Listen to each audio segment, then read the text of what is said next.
Vamos a arrancar con la agenda informativa de este lunes, esta semana que arranca con mucha información. Por supuesto, uno de los temas centrales de la agenda, y lo vamos a ver y lo vemos desde hace días en todos los portales y los diarios, y lo vamos a seguir viendo, es la denuncia de Fabiola Yáñez contra Alberto Fernández por violencia de género. De eso vamos a estar hablando un poco más tarde. Tenemos una entrevista pautada para conversar sobre ese tema, el cual no vamos a dejar de lado, por supuesto.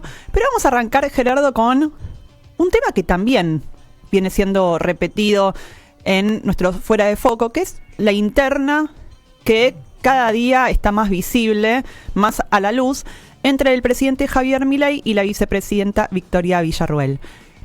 Hubo un nuevo capítulo, un capítulo que ocurrió hace algunos días cuando fue la cena de camaradería de las Fuerzas Armadas, y sorprendió que estuviese el presidente Javier Milei, por supuesto, pero no estuviese la vicepresidenta.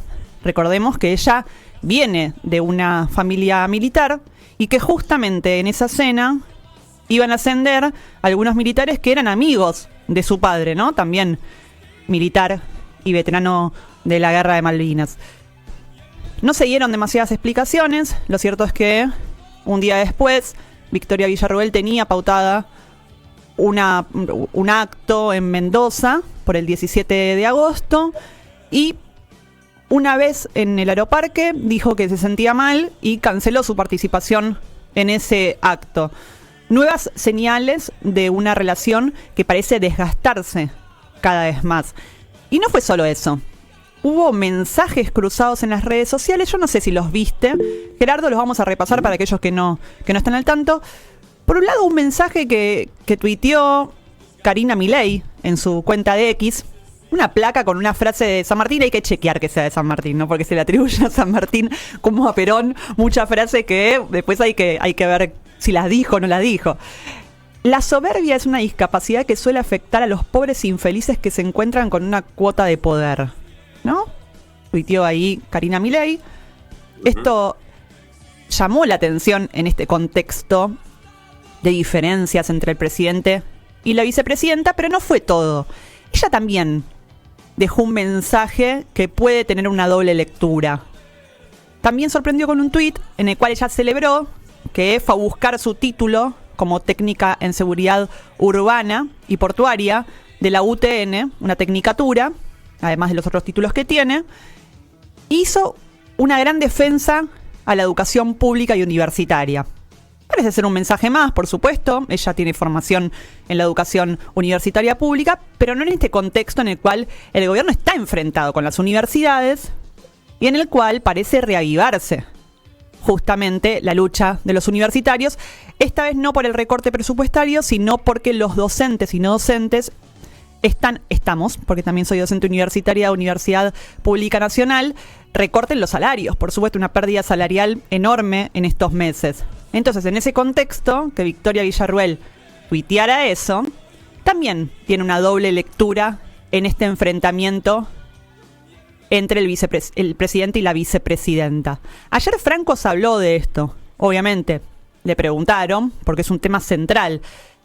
En la historia argentina siempre hubo enfrentamientos entre presidentes y vicepresidentes. El kirchnerismo los tuvo de muchos colores, también los tuvo el menemismo. Pero lo que llama la atención acá es que van pocos meses de gobierno, ¿no? 8 meses de gobierno, y esta relación parece desgastada desde el comienzo del mandato de Javier Milei. Francos lo que dijo ahí es, sí, admitió que hay diferencias, pero trató de relativizarlas y dijo, esas diferencias son en temas menores, ¿no? En políticas públicas, en la visión del país que quieren, ambos comparten una perspectiva. Pero lo cierto, ahí Gerardo, no sé qué información tenés vos, pero esta relación parece cada día un poquito más complicada. Sí, sin duda. A mí me da la sensación, y también es esto un poco de información, que la tirantez empezó, como vos marcabas, en el inicio mismo de la gestión. Recuerden que a lo largo de toda la campaña, y no es un dato menor, la vicepresidenta había sido mencionada incontable cantidad de veces por Javier Milei como la elegida para hacerse cargo de la seguridad. si no era ella, porque estaría en sus funciones de vicepresidenta, alguien de su confianza, alguien que ella en todo caso eligiera o promocionara. Bueno, la elección de Patricia Bullrich, después de lo que fue previo al balotaje, digamos, me parece que empezó a minar un poquito una relación que hasta ese momento corría con tranquilidad. Después hubo distintos momentos, y la verdad es que este, Ale, como vos también lo marcabas, es probablemente el de mayor tensión, con un rol que a esta altura me parece decisivo, que es el de Karina Milei, la hermana del presidente, la secretaria general de la presidencia, que juega sus fichas todo el tiempo en esa mesa chica con el presidente y en esta interna con la vice.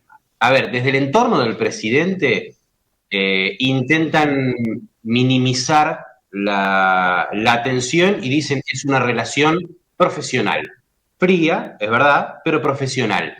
Hasta ese momento, si querés, podemos coincidir en eso de que, al menos hasta ahora, Villarruel, en términos de su rol al frente del Senado, no le ha complicado mayormente las cosas a las aspiraciones de Milei y el gobierno, ¿no? Digo, si querés compararlo con lo que fue en su momento Cobos y el kirchnerismo, ¿no? No estamos en esa situación, pero la verdad es que en el día a día la situación se está poniendo cada vez más tensa. Villarruel, un dato nomás, hace varias reuniones de gabinete que no va directamente, antes iba todas las semanas, y eso ya no se disimula tampoco, ¿no? Me parece que habrá que ver si esto sigue escalando y empieza a interferir en la gestión, lo cual sería un enorme dolor de cabeza para el gobierno. Bueno, tiene ahí algunas batallas muy, muy importantes en el Senado, como el pliego del hijo, ¿no? Que empieza a tratarse y en el que el gobierno tiene gran interés. Hay que ver qué rol y qué juego hace Karina, Victoria Villarruel ahí. Vos hablabas de Karina, me venía a la mente Karina Milei, porque pasó algo curioso también. Hay que ver bastante las redes sociales, sobre todo con este gobierno que le da tanto interés, ¿no? Tiene una batalla ahí librada con sus miles y miles de seguidores, o trolls, ¿no? En algunos casos, sobre todo en X, en la ex Twitter. Pero llamó la atención que Karina Milei tuvo que cerrar los comentarios en Instagram porque había muchos seguidores y votantes de Milei que le cuestionaban, bueno, nosotros votamos la fórmula, Milei, Victoria Villarruel, a vos nadie te votó, ¿no? Y empieza a surgir eso. Victoria Villarruel tiene su caudal de seguidores, su caudal de votos. Es una referente del conservadurismo, si se quiere, católico, con gran referencia en, lo dijimos recién, en la familia militar. Pero Karina Milei no deja de ser la hermana de Milei, que obviamente no llegó por el voto, sino que la puso él en ese cargo de secretaria general de la presidencia y obviamente absoluta mano derecha del presidente. Entonces ahí el gobierno tiene una disyuntiva y una discusión que se genera entre sus propios seguidores. Si le conviene o no marginar a Victoria Villarruel. Por lo menos eso se ve. A esta altura no tengo ninguna duda de que si hay un funcionario, una persona a la que Milei no le va a recortar su confianza o su rol, es a Karina. Podía sorprenderte lo que pasó con Pose, que también era integrante de esa mesa chica, o con algún otro funcionario cercano en determinado momento al presidente, pero aquel que tiene la chance de escuchar, o los que escuchan cada tanto al presidente en alguna charla, Karina ocupa un rol trascendental en su día a día, Así que me parece que la verdad es que si alguien piensa que por el bien del gobierno la que tiene que tener un poquito menos de injerencia es Karina, me parece que están errando, sobre todo porque creo que el presidente de ninguna manera va a ir por ahí. Bueno, de hecho, el alamileísta de esta discusión lo que dice es: Milei llega a la presidencia en gran parte por Karina Milei. Entonces Milei es quien es por ella. Esta discusión va a seguir, de hecho recién empieza, quedan varios años de gobierno y de esta dupla presidencial que no parece estar en su mejor momento, pero vamos a seguir hablando también de eso, Gerardo, en los próximos programas. Priscila, si se quieren comunicar para opinar sobre este tema, también dijimos uno de los temas centrales del programa va a ser la denuncia de Fabiola Yáñez, por supuesto. ¿Dónde lo tienen que hacer? En nuestro número de WhatsApp, el 11 51 52 10 47, así de sencillo, 11 51 52 10 47, ese es nuestro número de WhatsApp. Allí recibimos tus mensajitos y también en las redes sociales nos escribís, @+1075 en nuestra aplicación, la podés descargar en cualquier dispositivo móvil con el signo +107.5. Hacemos Fuera de Foco hasta las 12 del mediodía en +1075. Fuera de Foco, todos los lunes de 11 a 12. En los últimos días, diputados de Media sanciona el proyecto que declara servicio estratégico esencial a la educación. Esto obliga, entre otras cosas, a que las escuelas abran los días de paro, ¿no? Que tengan una guardia para que los chicos puedan ir a las escuelas. Esta ley también se conoce como la ley Finocchiaro. Y justamente estamos en comunicación con Alejandro Finocchiaro, titular de la Comisión de Educación y exministro de Cambiemos. ¿Cómo estás, Alejandro? Alejandra Fernández Guida y Gerardo Puig te saludan. Hola Alejandra, Gerardo, ¿cómo andan ustedes? Muy bien. Muy bien. Bueno, para los que no están al tanto de qué significa que la educación sea declarada servicio estratégico esencial, ¿cuáles son los puntos centrales para entender esta iniciativa? Bueno, el primer punto tiene que ver con una cuestión, si vos querés, filosófica, ideológica, que tiene que ver con lo siguiente.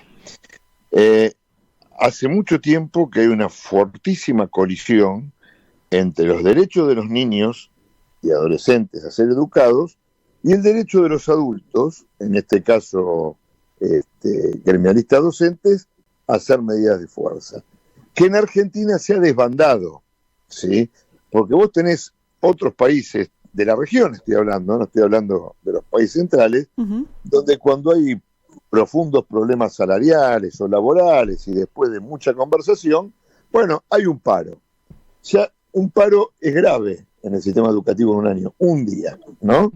En Argentina, desde 1983 a la fecha, tenemos un promedio de 30 paros anuales, ¿no? Entonces, en Argentina se había desmadrado eso. Ahora, ¿qué tuvimos que hacer? Tuvimos que hacer un difícil equilibrio entre priorizar el derecho de los niños, porque siempre que hay coalición entre los derechos de los adultos y los de los niños, debe primar el derecho de los niños, sin menoscabar el derecho de los adultos. Y llegamos al siguiente proyecto de ley, que ya tiene media sanción, que es el siguiente. La huelga es un derecho constitucional y se sigue respetando. Es decir, los gremios docentes pueden hacer huelga. Sí. Ahora, en los primeros 2 días continuos o discontinuos, la escuela debe estar abierta, cosa que hasta que, y hablo metafóricamente, ¿no?, el kirchnerismo le entregó la llave de las escuelas a Cetera, hace 20 años más o menos, eso pasaba. El día de paro la escuela estaba abierta, ¿no? Sí. Entonces, primero la escuela tiene que estar abierta, responsabilidad del equipo directivo.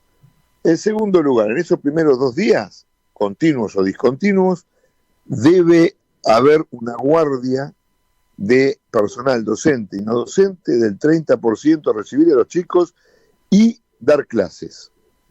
A partir del tercer día de paro, continuo o discontinuo, esa guardia se eleva al 50%. Por supuesto, la planificación la debe hacer el equipo directivo, que está absolutamente acostumbrado a planificar, y por supuesto, cada institución escolar es un mundo en sí mismo. O sea, no es lo mismo una escuela rural que tiene 2 maestros que una escuela de 1000 alumnos, por ejemplo. Claro. ¿No? Ahora, en ambos casos se puede planificar. De hecho, por ejemplo, en esa escuelita rural, yo estoy convencido de que no hacen paro los docentes, ¿no? Y cuando hablamos de los porcentajes, tuvimos una discusión, ¿no? Y yo la verdad dije, mire, vamos a poner un porcentaje porque es lo que hay que hacer, pero yo estoy convencido que los porcentajes en los días de paro van a ser ampliamente superados, porque yo he viajado como ministro por toda la Argentina y me encontraba continuamente con docentes que me decían, mire, yo ayer quería trabajar, lo que pasa es que me cerraban la escuela, ¿no? Okay. Entonces yo estoy seguro cuando hablemos del 50, va a haber no menos del 70, 80, 90%, en algunos casos presentismo perfecto, salvo el delegado sindical, ¿no? Entonces se prevé que si hay mucha gente que no quiere parar, por lo menos por el comentario que hizo recién, no va a haber problema para decidir quiénes forman parte de esa guardia de 30% los primeros días y 50%. Porque la duda ahí es quién lo define. ¿Quién define quién se queda en la escuela? Eso lo define el equipo directivo, ¿sí? Eso lo define el equipo directivo y las guardias tienen que estar planificadas y programadas de comienzo del año para que no haya sorpresas, ¿sí? Que después en la vida institucional de la escuela me toque a mí y yo cambie con vos, eso no hay problema. Pero siempre el responsable es el directivo. De hecho, si un docente que tiene guardia no asiste, se va a considerar como falta injustificada, ¿no? Bien. Entonces, o sea, más allá de la planificación y de lo que sucede internamente en la escuela, que un docente pueda cambiar con otro porque tiene un problema, etcétera, etcétera, siempre con la supervisión del equipo directivo. Eso lo arreglará cada escuela, Alejandra. Ok, dependerá de los directivos. Y Alejandro Finocchiaro, usted como promotor de esta iniciativa, ¿cómo cree que va a repercutir esto sobre el aprendizaje de los chicos? Muy bien, porque yo lo dije en mi discurso en el Congreso, esta ley no soluciona mágicamente nada, pero lo que hace es dar un marco para que buenas políticas educativas puedan ser implementadas en las escuelas y tengan éxito. Porque vos podés tener, no tenemos un grave problema, por ejemplo, con las matemáticas, ¿no? Sí, entonces vos podés tener un plan fantástico para que los chicos aprendan matemáticas. Si los chicos van a tener 20 días de paro en el año, va a ser muy difícil que eso se pueda dar, ¿no es cierto? Entonces, si nosotros tenemos a los chicos en las escuelas aprendiendo, se pueden implementar políticas educativas. Y la verdad, te voy a decir algo. Yo me sentí muy contento en el momento en que se votó y además la diferencia fue abrumadora porque hubo 36 votos de diferencia, ¿no? Sí. A favor. Pero también, por otro lado, sentí medio vergüenza porque estamos discutiendo algo que los países del mundo, por lo menos en Occidente, y yo creo en Oriente más todavía, han discutido hace siglos, ¿sí? O sea, y lo han solucionado. Un colega tuyo en la semana pasada me preguntaba, bueno, pero ¿y por qué los otros países de la región no tienen esta normativa? Porque en Uruguay no hay 30 días de paro por año, porque no lo hay en Paraguay, ni en Bolivia, ni en Chile, ni en Perú, ¿no? Si según un estudio del sindicato SEDUCA, sindicato educativo, de 1983 hasta creo que fue marzo o agosto del año pasado, no lo recuerdo bien, había habido 1.035 días de paro. Agregarle todos los que sucedieron, o sea que perdimos un poquito más de 6 ciclos lectivos y medio en 40 años. Es como si un chico no hubiese hecho la primaria nunca, ¿no? Alejandro, sí. Da la sensación que todos vamos a coincidir en lo importante que es la educación, independientemente de la discusión de si técnicamente debe ser considerada esencial o no, por esto comparándolo con la salud u otro. Pero ¿no da la sensación también, Alejandro, que siempre se corre de atrás, en el sentido de que quizá esta situación se llega porque las condiciones en las que trabajan los docentes, en las condiciones en las que estudian los alumnos, están lejísimos de un escenario, no digo ideal, pero sí un escenario que sea positivo para todos? Absolutamente. Primero una aclaración. Estamos hablando de educación como servicio estratégico esencial, lo cual es diferente de servicio esencial. No podríamos haberlo declarado de servicio esencial porque los tratados que tenemos con la OIT, que tienen rango constitucional, lo prohíben, porque la esencialidad sola significa que no puede haber paro, como sucede en el Ecuador desde que Correa es presidente y modificó la Constitución. No, acá sí puede haber huelga, lo que tiene que haber es una guardia, ¿no? Y con respecto al otro, sí, es recontra interesante lo que decís. Estamos corriendo muy de atrás, pero muy de atrás. Vos fijate que estamos discutiendo si los chicos tienen que estar en la escuela todos los días, ¿sí? Estamos Durante muchos años dimos una discusión que la empezamos en el año 2008, cuando Mauricio asumió en la ciudad, sobre si había que evaluar o no. Y vos te acordás que los me decían, no, porque es punitivo, porque se evalúa para castigar. Se evaluó y no se castigó a nadie. Lo que se hizo es decir, che, estamos fallando en esto, estamos fallando en esto otro, hay que poner el foco en este lugar. Digo, hoy otra discusión, ¿no? ¿Hay que evaluar a los docentes o no? Y claro que hay que evaluarlos a los docentes. Ahora, ¿para qué los vamos a evaluar? ¿Para echarlos? No. Vamos a evaluarlos para decirle, Gerardo, mirá, vos estás fallando en esto, tenés que mejorar en esto, tenés que capacitarse en esto, te vamos a capacitar en esto. ¿Sí? Claro, Entonces, ahí, Alejandro, hay una cuestión que me parece que es central y se da también en el debate habitual.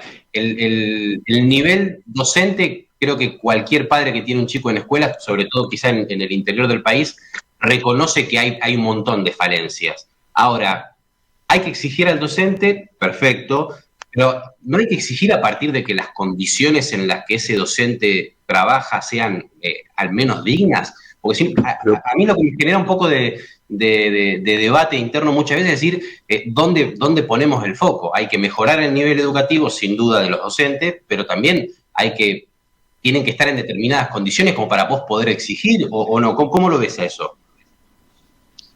Hola, ¿me escuchan? Sí, perfectamente. Sí, yo te estaba escuchando. ¿Vos escuchaste la pregunta? Sí, ahí está. Sí, te escuché perfectamente. Absolutamente de acuerdo. Por eso yo también dije, el día que hablé, que esto ya no es materia federal, por eso nosotros no lo incluimos en nuestra ley, sino que es materia de las provincias. Los gobernadores tienen que hacer lo que tienen que hacer y hay que modificar los estatutos docentes en algunos aspectos, ¿sí? En primer lugar, tenés que modificar en los estatutos docentes el sistema de licencias. El ausentismo ronda entre el 17 y el 22%, de acuerdo a las provincias, ¿no es cierto? Y eso no es menor, porque eso es dinero que sale de la masa salarial de todos los docentes, ¿no? Y que entonces eso hace que vos tengas que pagar menos necesariamente, porque estás cubriendo un montón de cargos con licencias. Ahora, hay que modificar la licencia para quitar licencias. Algunas las quitarás porque algunas son licencias del siglo XX que ya no tienen sentido, y a lo mejor le agregás otras, ¿sí? Pero hay que modificar ese sistema permisivo de licencias. 2, vos tenés que modificar algunas instituciones que tenían sentido hace 60 o 50 años, muchos estatutos son muy viejos, ¿no? Te doy un ejemplo. En la provincia de Buenos Aires se paga ruralidad en muchos lugares del conurbano, donde en 1960 o 70 claramente eran rurales y la maestra llegaba en un sulky. Y hoy llegan 8 líneas de colectivo, tiene un centro comercial enorme, ¿entendés? Y ya no es más rural. Y eso también sale de la masa salarial total. Y en tercer lugar, tenemos en cada estatuto un montón de cargos docentes que ya no tienen ningún sentido en la escuela, pero que sirven para engrosar los cargos de base de cetera. Entonces, si esos cargos hay que eliminarlos del sistema docente. Los que están, por supuesto, pero hay que eliminarlos, porque vos fíjate, te di 3 modificaciones: licencia, determinadas instituciones y cargos que ya no inciden en el proceso de enseñanza-aprendizaje en las escuelas. Todo eso es plata. El Estado no tiene bolsillo de payaso. Entonces, cuando vos me decís, un docente gana esto, sí, gana esto, y podría ganar más si no existieran todas estas cosas. Y algo que es terrible, que muy pocas veces se sale en los medios, es el achatamiento de la pirámide salarial, ¿no? En líneas generales, entre el docente que recién comienza y el directivo de máxima antigüedad, debiera haber un 3.3% de diferencia salarial, ¿sí? Bueno, hoy eso no existe ni remotamente. ¿Pero por qué? Por todas estas cosas de las cuales estoy hablando.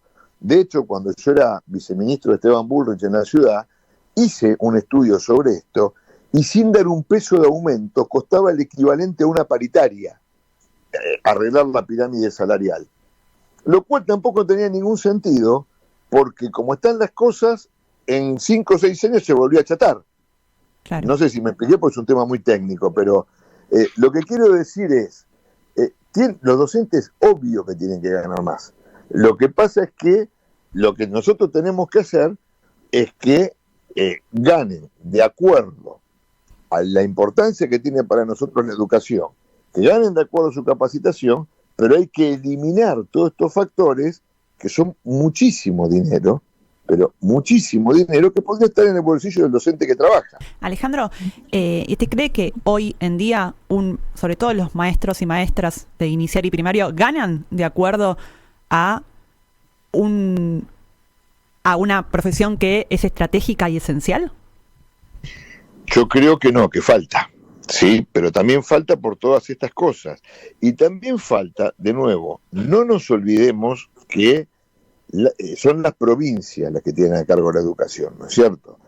Que el dinero no está marcado. Entonces, no es que dice esto va para educación, esto va para salud. También es responsabilidad de cada gobernador hacer todas estas cosas para poder pagar mejor a los docentes. Hay provincias donde los docentes ganan mejor que en otras provincias, ¿no es cierto? ¿Y eso por qué? Bueno, sí puede ser porque la provincia produce más, etcétera, pero hoy con la coparticipación federal, vos tenés provincias como Formosa, Santiago del Estero, que básicamente tienen 90% de empleo público, 80% de empleo público, y eso les permite a sus gobernadores perpetuarse, ¿no? Cuando podrían tener mucho menos empleo público y pagar mejor a los docentes, a los médicos y a los policías, que también son empleo público, digo, ¿no? O sea, sí. Y que reciben dinero de provincias, como la provincia de Buenos Aires, que tiene continuamente problemas económicos, porque tiene que dar una parte de lo que produce para que esta gente pase 35 años en el poder. O sea, Alejandro, hay una reforma muy integral, no que excede lo educativo. Claro. Ya tiene media sanción en diputados. ¿Qué pensás, qué información tenés respecto de la suerte de este proyecto de ley en el Senado, no? Todavía muy poca. He hablado con Martín Menem, con el presidente de la Cámara de Diputados, para que hable con Victoria Villarruel. Le he pedido que hable, porque todavía no está conformada la Comisión de Educación en la Cámara de Senadores. Claro. Entonces, hasta no saber cuáles son los senadores que van a estar allí, va a ser difícil, ¿no? Ahora, ¿en qué tengo fe yo? Las listas de diputados, ustedes saben que los diputados somos 257 contra 72 senadores, hay 3 senadores por provincia. Sí. Los diputados, depende de la cantidad de población de cada provincia. No siempre los gobernadores inciden directamente en el armado de las listas. Algunos sí, otros no. Otros tienen compromisos dentro de su propio espacio político, ¿no? En general, los senadores, por lo menos 2 de ellos, suelen responderle al gobernador, o uno de ellos si el gobernador perdió la elección. Y para los gobernadores, esta es una gran herramienta. Porque a los gobernadores, cuando tienen este tipo de paros en general políticos, ¿sí? Sí. También la sociedad les reclama, y mucho más después de la pandemia. La pandemia actuó como un gran catalizador de este tipo de reformas, porque fue el momento en que la familia estuvo reunida y los padres se dieron cuenta de que su hijo estaba en 5º o 6º grado y no sabía leer y escribir. Claro. Ahí surgen los padres organizados. Entonces, muchos gobernadores, de hecho, para aprobar esta ley, nosotros hemos hablado con gobernadores para que hablen con sus diputados también, ¿no? Bueno, habrá que ver. Y gobernadores importantes nos ayudaron, ¿eh?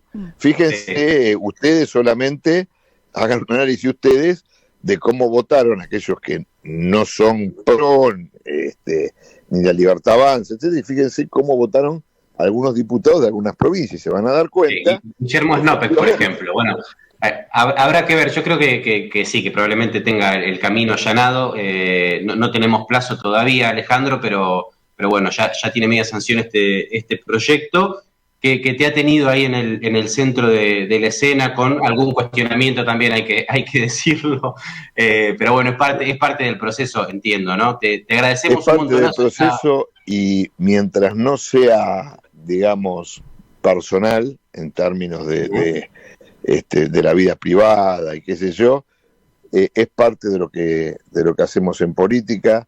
Mirá, los grandes países no son grandes porque tienen la bomba atómica, son grandes porque han invertido en educación.